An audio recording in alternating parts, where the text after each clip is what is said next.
Assalamualaikum warahmatullahi wabarakatuh. Halo teman-teman semuanya. Perkenalkan, saya Daniel Chandra Hidayat. Saya di sini sebagai moderator dan sekaligus menjadi pramateri teman-teman. Jadi saya dan kelompok saya ingin memberikan sedikit informasi mengenai hakikat demokrasi yang berlandaskan Pancasila dan Undang-Undang Dasar NKRI 1945. Oke, kita itu dari kelompok pertama. Ini ada anggotanya. Anggotanya tuh ada Aurora Rahma Effendi, terus juga ada saya sendiri, Daniel Chandra Hidayat, terus juga ada Aki Arika Nabila Hakimah, terus juga ada Naufal Firmansyah. Oke, kita ke latar belakang dulu.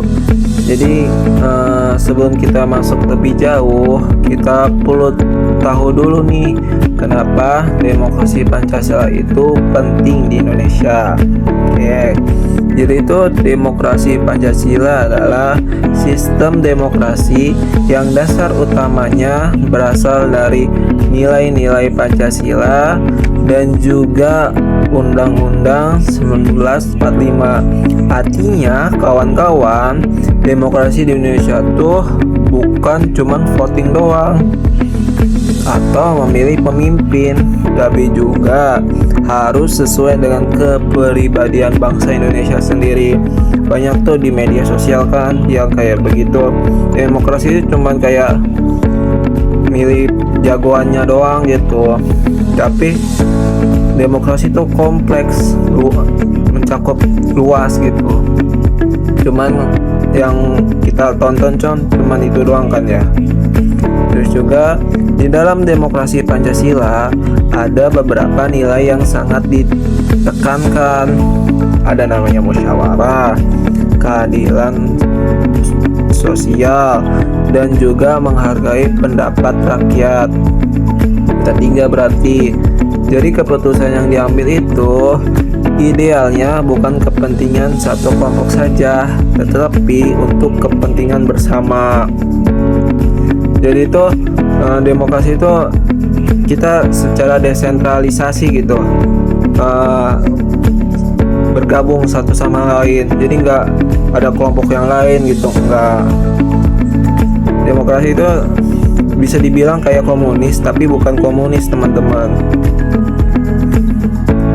Terus juga tujuan akhirnya adalah menciptakan pemerintah yang adil, terus juga menjaga persatuan bangsa dan memastikan hak-hak warga negara tetap terlindungi.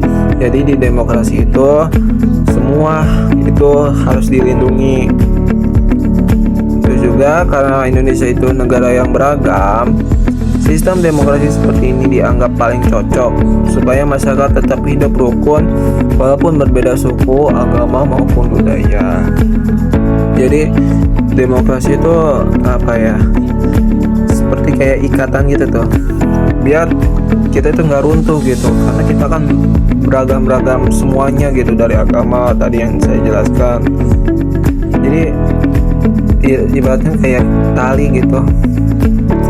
Oke, terus juga kita lanjut ke slide berikutnya. Ada namanya tujuan demokrasi Pancasila. Ada 4 nih. Oke, yang pertama tuh menjamin kedaulatan rakyat. Maksudnya menjamin kedaulatan rakyat itu kekuasaan tertinggi dalam negara ada di tangan rakyat. Jadi masyarakat punya hak nih untuk ikut menentukan arah pemerintah, misalnya lewat pemilu yang kemarin tahun 2024. Terus menyampaikan pendapat, boleh bisa secara langsung maupun tidak langsung, seperti kayak media sosial, atau ikut mengawasi kebijakan pemerintah. Itu nggak apa-apa. Tapi ada satu yang penting, itu tuh kita jangan anarkis gitu. Boleh kita berpendapat, tapi pendapatnya itu tidak membawa emosi gitu, jadi santai gitu. Terus juga ada mewujudkan keadilan sosial. Jadi itu demokrasi Pancasila bertujuan untuk menciptakan keadilan sosial. Jadi semua warga negara harus diperlakukan secara adil tanpa membeda-bedakan status sosial, ekonomi, atau latar belakang lainnya. Ya, dia mengikuti Pancasila, sila ketiga. Contohnya misalkan pemerataan pendidikan, terus ada bantuan sosial dan kesempatan kerja yang layak bagi masyarakat. Itu biar adil. Terus juga ada menjaga persatuan bangsa. Tuh, tadi yang saya jelaskan pasti latar belakang. Karena Indonesia punya banyak perbedaan, demokrasi juga berfungsi untuk menjaga persatuan bangsa dalam demokrasi Pancasila. Tuh teman-teman. Jadi perbedaan pendapat itu wajar banget guys. Tapi tetap harus mengutamakan persatuan dan tidak memecah belah negara. Tuh biasanya orang kayak FOMO gitu tuh.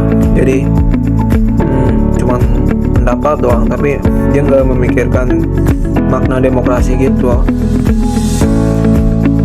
Terus juga ada melindungi hak warga negara, itu memang wajib.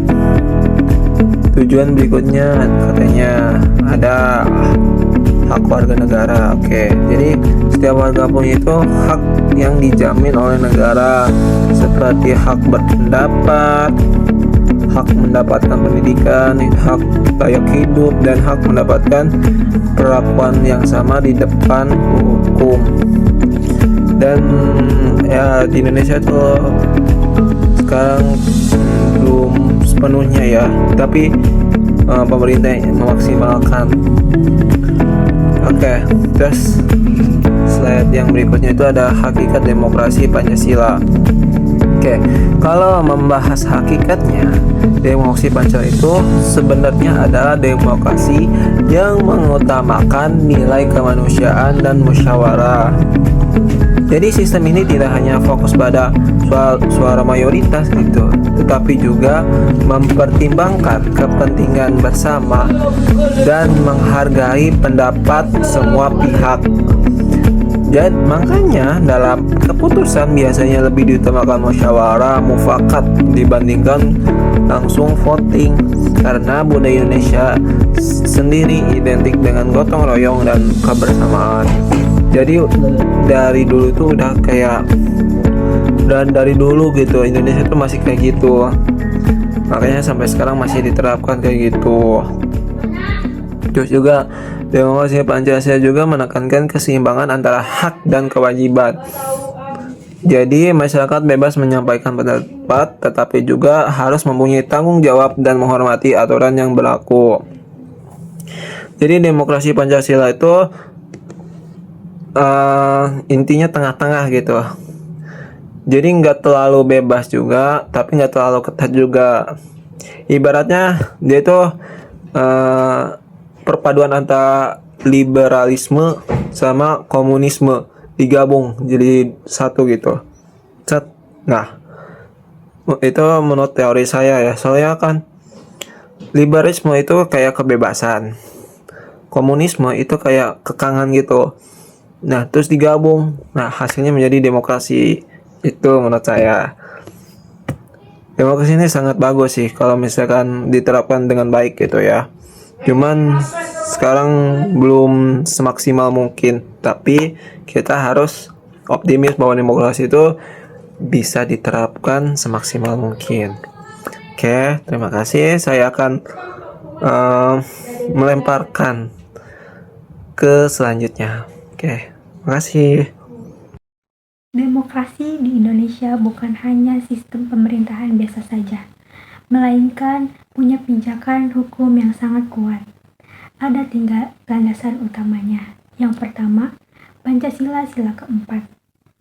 Pancasila sila keempat berbunyi tentang kerakyatan yang dipimpin oleh hikmat kebijaksanaan dalam permusyawaratan perwakilan. Ini menjadi pondasi moral bahwa setiap keputusan harus melalui musyawarah tanpa adanya paksaan. Yang kedua, UUD NRI 1945 pasal 1 ayat 2 yang menegaskan bahwa kedaulatan ada di tangan rakyat, bukan raja, bukan militer, dan bukan elit tinggi lainnya. Rakyatlah yang punya kuasa tinggi.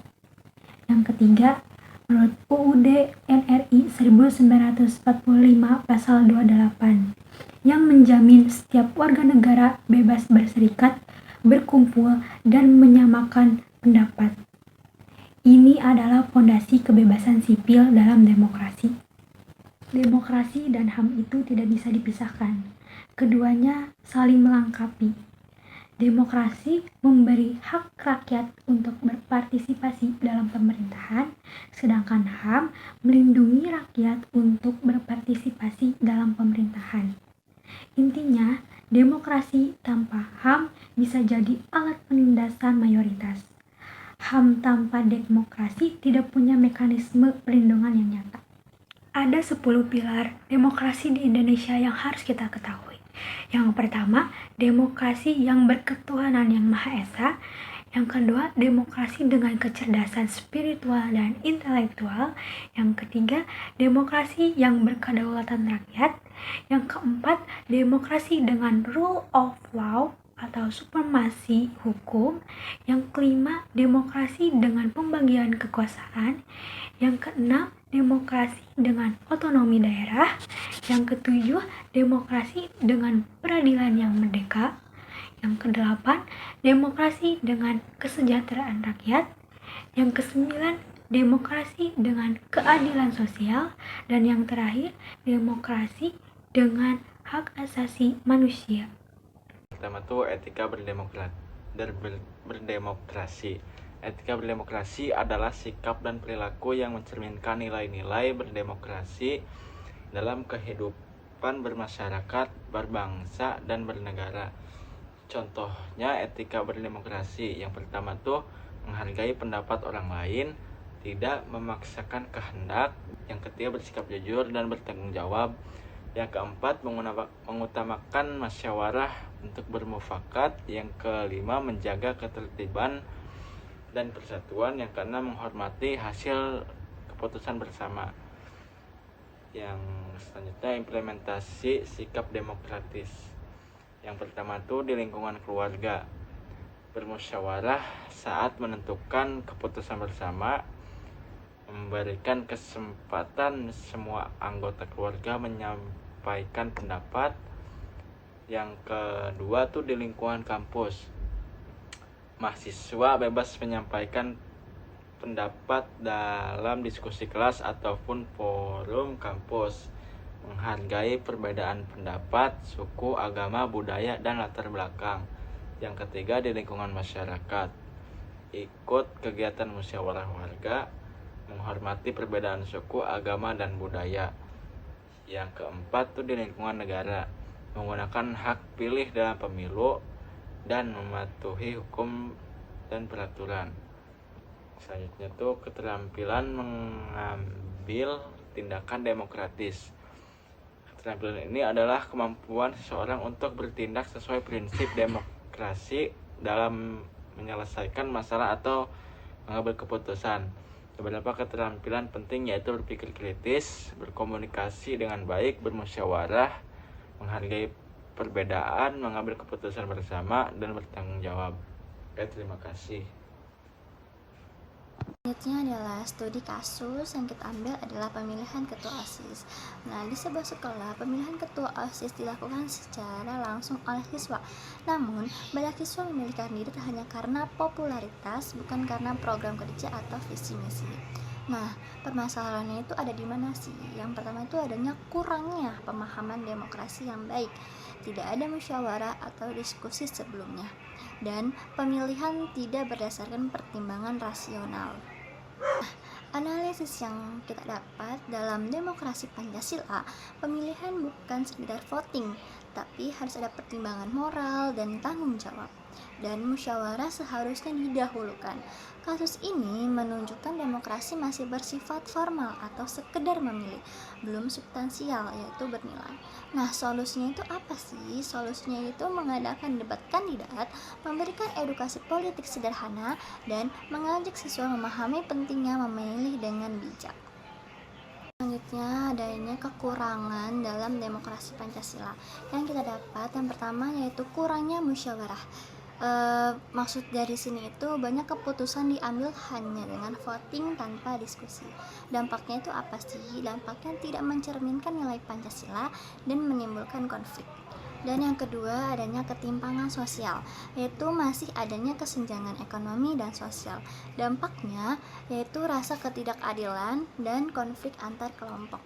Dan adanya solusi juga yaitu untuk mengutamakan musyawarah, yaitu membiasakan diskusi sebelum mengambil keputusan dan menghargai pendapat orang. Dan mewujudkan keadilan sosial, yaitu pemerintahan harus meratakan pembangunan, memberikan kesempatan yang sama bagi semua. Selanjutnya adanya kesimpulan. Nah, hakikat demokrasi yang berlandaskan Pancasila dan Undang-Undang Negara Republik Indonesia 1945 adalah sistem pemerintahan yang menempatkan rakyat sebagai pemegang kekuasaan tertinggi, namun tetap dijalankan berdasarkan nilai-nilai luhur bangsa. Demokrasi ini tidak hanya menekankan kebebasan, tetapi juga tanggung jawab moral dan etika.